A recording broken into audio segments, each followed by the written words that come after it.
Emily had not expected the evening to feel so important.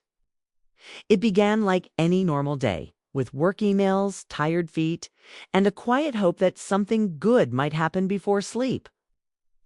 When Daniel texted and asked if she wanted to meet for coffee, she agreed without thinking much. Yet the moment she saw him waiting outside the cafe, hands in his jacket pockets, smiling like he was truly happy to see her, her heart softened. They talked easily, like they always did. Daniel told a funny story about his job and Emily laughed, so hard she almost spilled her drink. She told him about her dream of writing stories someday, and he listened like it mattered.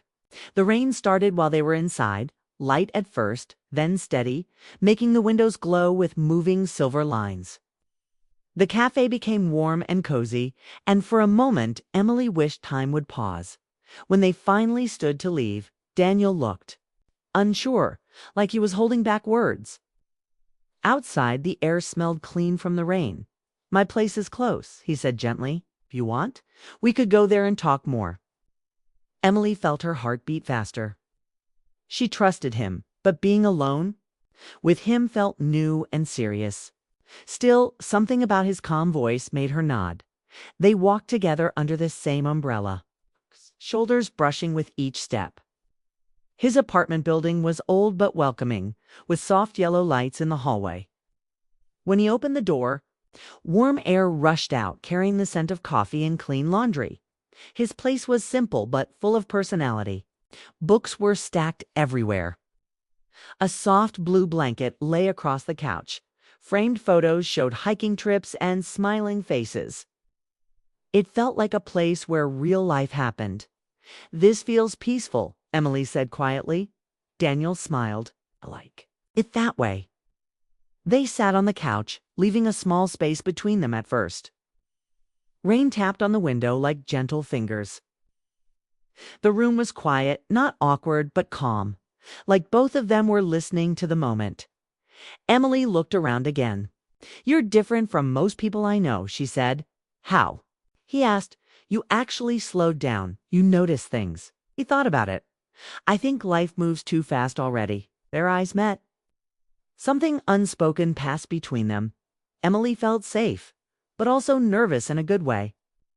She folded her hands in her lap, then slowly relaxed. "I feel calm when I'm with you," she admitted. Daniel's voice softened.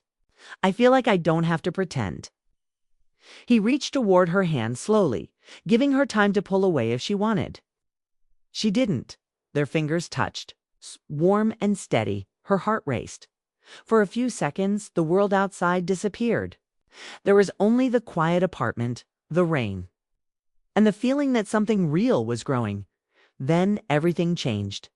The sound of keys hit the lock. The door handle moved. Loud laughter filled the hallway. Emily's breath caught. Daniel's eyes widened. "Oh no. I forgot they might come by." Before she could ask who, the door swung open. 3 men walked in, talking loudly, carrying pizza boxes, clearly comfortable like they had been there many times before. "Dan, she won't believe what happened today," one of them said. Another laughed and turned on the lights brighter. They stopped when they noticed Emily. The room went quiet. Daniel stood quickly. "Guys, this is Emily." She stood too, forcing a polite smile while her heart beat too fast. One of the friends raised his eyebrows in surprise but nodded. "Nice to meet you." The warmth of the moment vanished. The TV came on. Someone dropped onto a chair. The peaceful space filled with noise and movement. Emily felt out of place, like she had stepped into someone else's world without warning. Daniel kept looking at her, worry on his face, but he didn't ask them to leave. She sat back down slowly, trying to breathe. This was not how she imagined the night. The closeness they had shared felt fragile now, like glass that had cracked. She realized something. It's important in that moment. Not every interruption is small.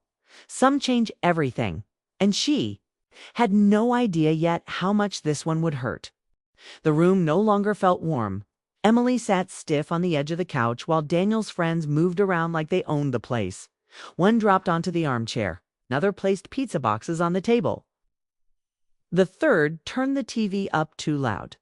Their laughter filled every corner of the apartment, pushing away the soft, quiet Emily and Daniel had shared just minutes before. She tried to smile. She really did. But her chest felt tight. Daniel leaned close. "I'm sorry. I didn't think they'd actually come."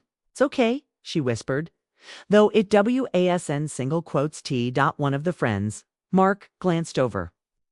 "So you must be the girl Dan's been talking about." Emily looked at Daniel in surprise. He rubbed the back of his neck. "Not like that. I just mentioned I met someone nice." The word nice felt small. Mark smiled politely. "How long you two been together?" Emily waited. Daniel hesitated. "We're just getting to know each other," he said. The words fell heavy. Something inside Emily sank. Just getting to know each other. It sounded like she was temporary. Like she didn't matter enough to explain. Like the moment they had shared meant more to her than to him. The friends went back to talking, already losing interest. Emily stared at the floor, trying to steady her breathing. She thought about how calm she felt holding his hand, how real it had seemed, how safe. Now she felt foolish. Daniel noticed the change in her face. "Emily, you okay?" he whispered. She nodded once but couldn't look at him. Mark laughed loudly about a joke from work. The TV blared. Someone's phone rang. Everything felt too much. Emily slowly stood. "I think I should go," she said quietly.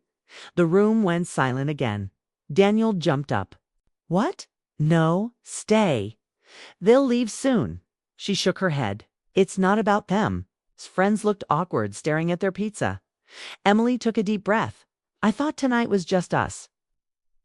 Daniel opened his mouth, but nothing came out. She grabbed her jacket. "I'm sorry," she said softly. "I just don't feel comfortable." Daniel followed her to the door. Double quotes Emily, "Please. I didn't plan this. I didn't want to rush anything." She turned to him, eyes shining with tears. "I wasn't asking you to rush," she said. "I just wanted to feel important." "You are important." "Then why did it sound like I was nothing?" He flinched. "I didn't mean it that way. That's how it felt." Rain poured outside, louder than before. She stepped closer to the doorway. "When you didn't stand up for us," she continued, "I realized something. I was already choosing you." "You weren't choosing me back." Daniel's voice broke. "Not true. Maybe you don't see it yet," she whispered. "But I do." She opened the door. "Emily, wait." She paused but didn't turn. "Sometimes moments don't come again," said. Her shoulders shook. "Then you should have protected this one." She walked into the rain. Cold drops soaked her hair and jacket, but she didn't care. Her heart hurt more than her body ever could. Behind her, the door closed slowly. Daniel stood there, staring at the empty hallway. His friends approached quietly. "Man, we didn't know," Mark said. Daniel didn't answer. He went back inside. The apartment feeling louder and emptier at the same time. The pizza sat untouched. The TV kept playing, but the piece was gone. 3 days passed. Emily didn't text Daniel. Didn't sleep. He replayed the night again and again. The way she smiled when she felt safe. The way her voice shook when she left. The way he failed to speak up. He realized he had been afraid of making things serious, and that fear had cost him something real. On the third night, he'd finally picked up his phone. His fingers hovered over her name. He typed, deleted, typed again. Finally, he sent the message. "Can I see you? I finally understand what I did wrong. Ugh." Emily was sitting on her bed when her phone buzzed. She stared at the screen. Heart pounding. Part of her wanted to cry. Part of her wanted to ignore it. Part of her still cared. She remembered his gentle smile, his listening ears, the warmth of his hand. But she also remembered the silence when she needed him. Trust once shaken it's hard to rebuild. She placed the phone down, then picked it back up. Life was offering a choice: walk away and protect her heart, or face him and see if love could grow stronger from pain. Outside, the rain had stopped. The world felt quiet again. Emily took a deep breath, and the story of them was not finished yet.